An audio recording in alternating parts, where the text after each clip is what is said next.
Future Leadership Academy as we celebrate International Day of Women and Girls in Science with our friends from Verizon. We are so happy to have all of you here with us today. We are looking forward to a fantastic day of inspiration and learning and building confidence. Just a couple of thoughts here on the screen. Women have led groundbreaking research into public health, vaccines, treatments, and innovative technology, and have been on the front lines of COVID-19 response as scientists, healthcare workers, and more. So today, we celebrate current and future leaders and innovators, and that is all of you. My name is Christy Biedron. I'm with Junior Achievement. I'm just going to go over the agenda really quickly. We're going to start in a minute with opening remarks from our leadership, and then we're going to go right into a really exciting executive career panel featuring 3 fabulous women from Verizon, moderated by our student intern. You'll have a chance, students, to ask questions of our panelists using the chat box. So while our panelists are speaking, if you have something that you'd like to ask, please feel free to go ahead and post your questions in the chat box. And you'll see the chat feature at the bottom of your screen. You'll see that little icon for chat, and you can use that anytime. After the panel, around 2:30, 2:35, we're going to move to Webex Meetings. And this will allow us to go into interactive breakout sessions. So we'll walk you through this when it's time, but essentially our team will post the link to the Webex meeting in the chat room, and you will be able to follow that link and go there. Then we will hear from Verizon VIP leadership. That's the wrong time there, I'm sorry, that should say 2:35. Then we're gonna go into 2 small group breakout activities, where you'll get a chance to collaborate with your peers and with Verizon volunteer mentors. We're going to go into 2 separate breakout sessions, the same people each time, and then at the end we'll get back together again at 3:30 for closing remarks. So we have a fantastic group of students here joining, and I was looking at the list of everybody, and these are some of our state's best high schools who are participating. So students, if you see your name on there, go ahead and give it a shout out in the chat box. And if you don't see your name in there, if I missed your school name, post that in too. Say hello and post the name of your school right there in that chat box so we can say hello to you. All right, I see Bridgewater Raritan. Who else do we have there? High Point Regional. All right, we've got North Central. Do we have anybody from South Jersey on the line? All right, it's great to see all of you here, students. Again, we are so glad you are joining us. So without further ado, I am going to stop sharing my screen here. And I am going to turn it over and introduce our president, Miss Catherine Malone, to welcome all of us. We are so glad to have you here. Welcome, President of Junior Achievement New Jersey, Catherine Malone. Thank you, Christy. Hello and welcome everyone. On behalf of our spectacular team, we wish you all good health and hope you and your families are doing well. You know, in honor of Women and Girls in Science, we are so proud to partner with Verizon and host this really very special event, bringing together outstanding young women from schools throughout New Jersey, as you just saw on the screen, and inspiring leaders from Verizon for a day of mentorship. Our thanks to our panel and the Verizon team, especially Tara Moore, who made today's event a reality. Tara, thank you for championing our organization alongside fellow JU New Jersey board leaders, Caroline Armour, Yoli Stounsel, and Mike Singari.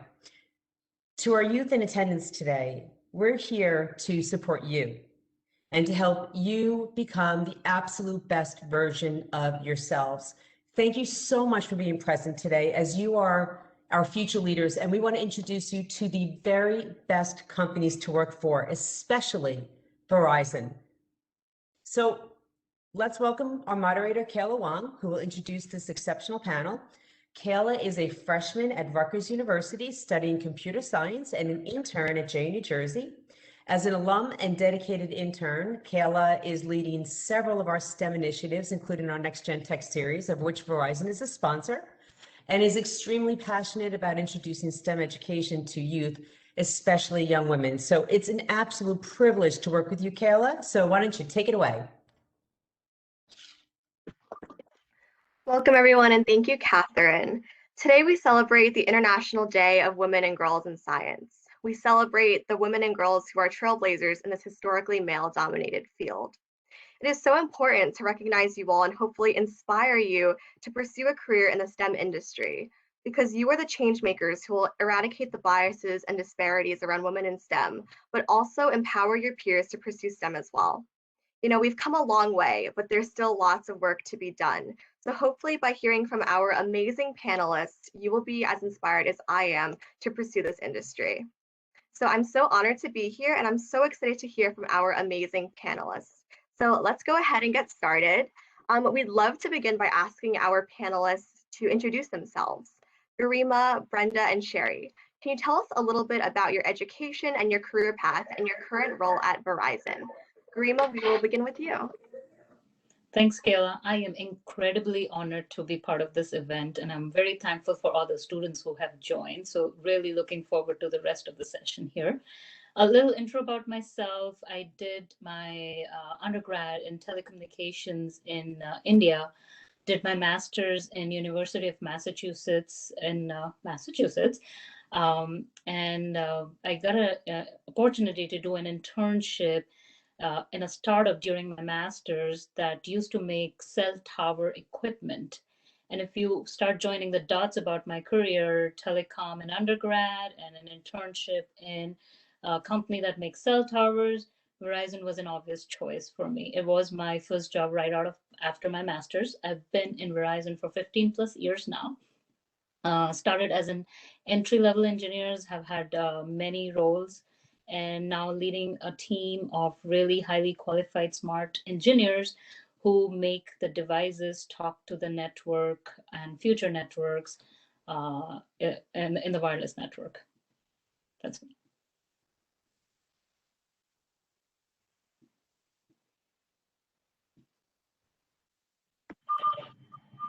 Awesome. Brenda and Sherry, do you guys want to jump in?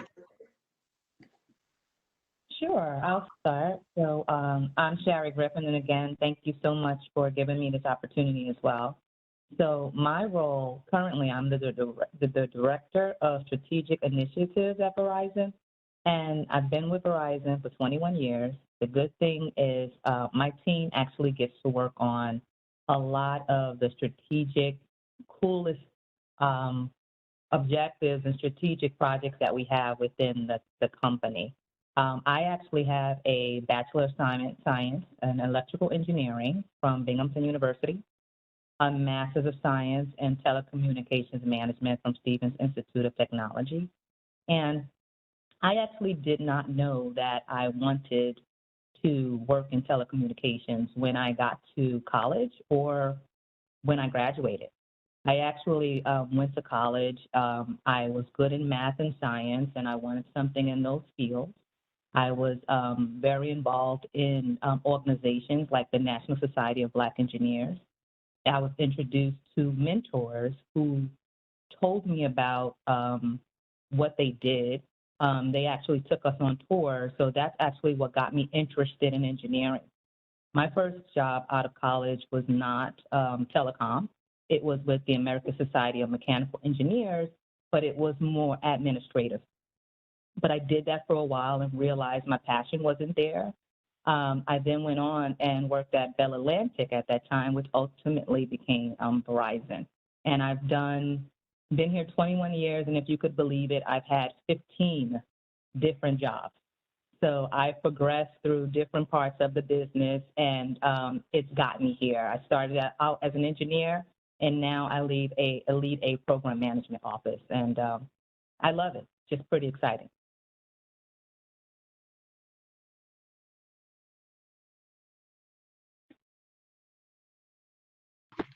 Oh, Brenda, I think you're on mute. Okay, there we go. Sorry about that. I thought I was off.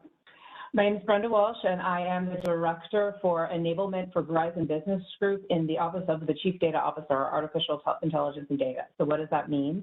My team and I work with various groups within the Verizon Business Group to help them create and build data-driven solutions to business problems through artificial intelligence, machine learning, and data engineering. My educational and professional background, I graduated with a degree in political science with an emphasis in Spanish, then went on to a degree in journalism with a focus on public relations because I really thought I was going to be a journalist. But at that time, I needed a job to pay my way through school, and I went to work for a company called US Cellular. And I got hooked into the wireless world from there. When there was a bit of a change in the company's direction, I applied to a job or to a marketing job doing billing analytics for Verizon in a regional office in South Carolina, and have been with them ever since. So it's about 20 years now that I've been with Verizon, working in a number of different areas. During my time, I went on to earn an MBA and a Master's of Science in Information Systems, and I've really taken that information systems path. So for me, I don't have an undergrad in engineering, and I didn't go down that engineering path, but I got into an industry that afforded me the opportunity to get very close to technology, and I found that that's where my passion was. That, and also providing folks good data so that they can do the analysis to solve real-world business problems. Thank you so much for sharing, and it's so inspiring to see your career path and the path that you took to get to Verizon. As you probably know, Verizon has been named a top place to work for women executives, working mothers, and multicultural women. I'm guessing that many of the students here would like to follow in your footsteps. From your experience, what are the important skills needed to get hired and be successful in your field? I think for me, if you'll notice the intro, right, engineering degree is an obvious one, but I want to reiterate the fact of having a strong background in math and science starting the middle school and high school. And math and science is not something that can just help in our, Verizon land, but I think it can help in a lot of roles outside of engineering too, like a business role, a management role, because as Brenda was mentioning, today we make decisions based on data. And, there scientists, they're data analysts, but decision making is not just just a yes and a no anymore. It's like a plethora of data coming to you. You're putting math and science into it and making a very educated guess. That's one for me. The other one is just be a continuous learner. And I think all of us here can agree to that. That one thing we have continued doing is being a lifelong learner. When I joined Verizon, we were working on 3G. Then we moved to 4G. We started learning that technology. Now we're learning 5G, and learning the technology to make technology better. That's the key, right? So it's a curiosity, it's a lifelong learner, and definitely a background in math and science helps. I can't agree with Garima more. I would add to everything that she says, but as I noted, I've had like 15 jobs, 15 different roles, and I've worked on what we consider the wireline side of our business and wireless. So I think you need to think out of the box, be willing to try something different, be ready for a challenge. Like as I noted, when I started, I actually did not know anything about telecom. And I learned telecom and I learned technology, in the business. I was inquisitive, I worked with mentors, I worked with my colleagues, I was collaborative. So be ready for a challenge and look forward to learning. Yeah, and to tag on to both what Sherry and Garima shared, math and science, amazing, fantastic. As you go down the path in your education, opt into those business courses as an elective, because understanding the business and how business works and all of those twists and turns that you take is so hugely important, because that's real world. The other thing I would throw in is project management. Everything we do, even though project manager isn't in our title, we are constantly managing projects. And with that, having to learn about the different, the consequences of taking different directions. And hey, this thing's going to take a little longer than we thought. Is there a way we can go, down another direction, employing another technology, working with another group, et cetera, et cetera. I think the biggest thing that really has made me, I guess I call myself a company girl at Verizon, is I like the idea of every day there being something new thrown at me that I'm challenged to understand and learn and adapt to. And that's why I struggle with explaining to people what I do, but it's because it changes every day. I'm not just an accountant that looks at spreadsheets. I do so many different things, and it's very exciting. There's an element of courage and bravery that goes with that. So I'd say with that too, just be brave and be very vocal in your intention. Absolutely. I echo everything that you say, and constantly learning, and also the project management aspect, I think, is something so important when pursuing a degree in STEM. Absolutely. So thank you so much. And this is our last question, and then we will take some questions from our students. So remember, students on the line, remember to drop your questions in the chat box, and then we can ask them at the end. So although women have made considerable strides in STEM and business, gender gaps still exist. What advice would you give to students interested in STEM or other traditionally male-dominated industries? I guess I'll go since we're following that around. I would say don't let these gaps slow you down, right? These cannot be eradicated from root day one. It's a very slow process, and I think we are all trying. I always break things down in things that are in my control and things that are out of my control. What is in my control? Become an expert, find your passion, be, Brenda said, make your voice heard, be assertive, know what you want and ask for it, right? Be demanding. Those are the things that are in your control. And that's how I would convey that, we can fight gender gap. Just be assertive, ask for what you want. I agree. I would say just do it. Be comfortable with being uncomfortable. It is, as they say, there are more males in the industry, and our hope and our plan is that gets better. But be comfortable being uncomfortable. Your opinion matters.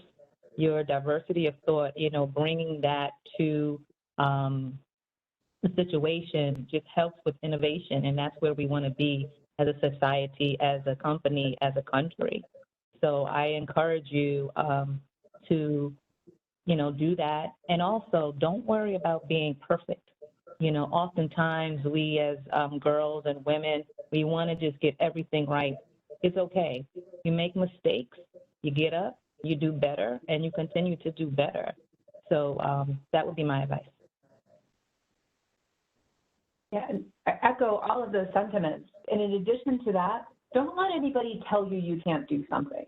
I mentioned in my educational path, I went down the social science journalism because I was not confident in math and science.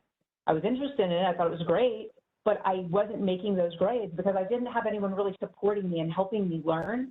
But I got a lot of, well, you're a really good writer and you really like to read. That's your path. Don't let anybody tell you your path.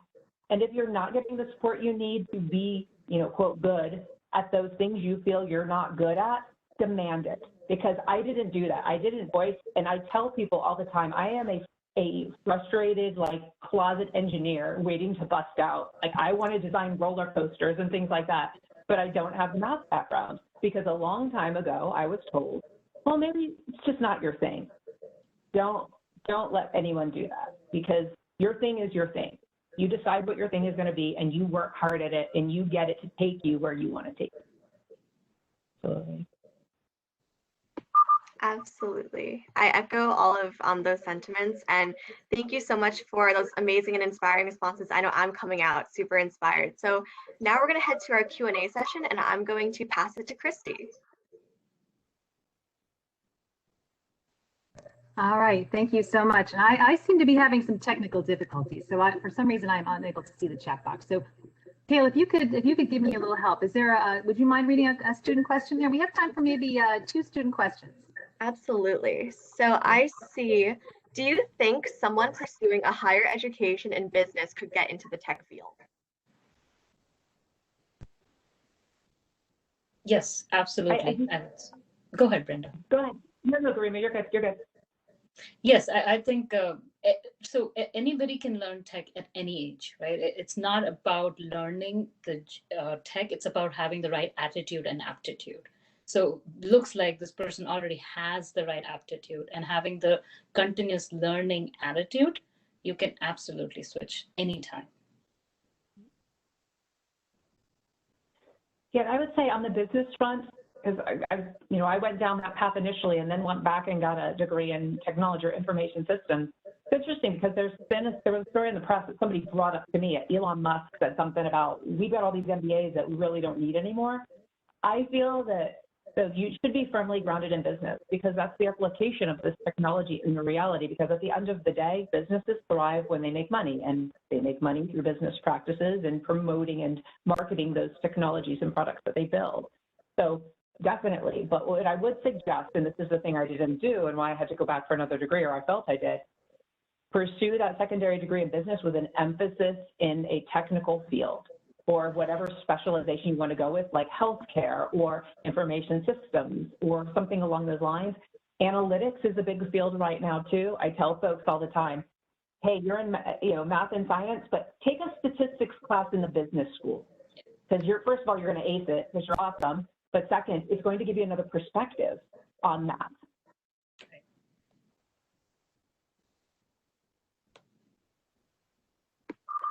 Absolutely. And I love this question. When times get stressful, how do you stay motivated? Well, I swim. I love to swim, and I just remove whatever is going on at the current time. I also have friends and I have mentors that I can talk to and can help, can talk about some of these things, and they help put me back on a level playing field. And sometimes I just watch TV and just relax, just do the best that you can. Yeah, to add to what Sherry said, I always remind myself, what can I control and what I cannot control, right? So to stress about something that I cannot control is not worth my time. I have to constantly remind myself that. And then just prioritize. I mean, things are going to come to you from all angles. Just know what is the top most important things you want to get done.